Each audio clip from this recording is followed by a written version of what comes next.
చూడండి ట్రాన్స్ఫార్మర్ ఇక్కడ ఉంది. అయితే నేనేం చేస్తున్నాను చూడండి, ఏం చేశాను, దాని సెకండరీ పీకేశాను. ట్రాన్స్ఫార్మర్ ప్రైమరీకి నేను 230 వోల్ట్ ఇచ్చేసాను, సెకండరీ 6 వోల్ట్ బల్బ్ పెట్టాను.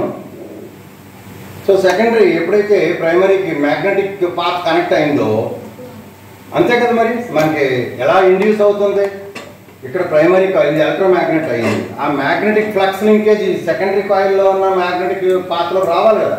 వచ్చినప్పుడే సెకండరీ కాయిల్ ఇండక్షన్ వచ్చేది. మ్యాగ్నెటిక్ సర్క్యూట్ క్లోజ్ అవ్వకుండా ఎలక్ట్రికల్ సర్క్యూట్ ఎలా క్లోజ్ అవుతుంది? అందుకని అది చూపిద్దామని నేనేం చేశాను, ఆ ట్రాన్స్ఫార్మర్ని కోసేసి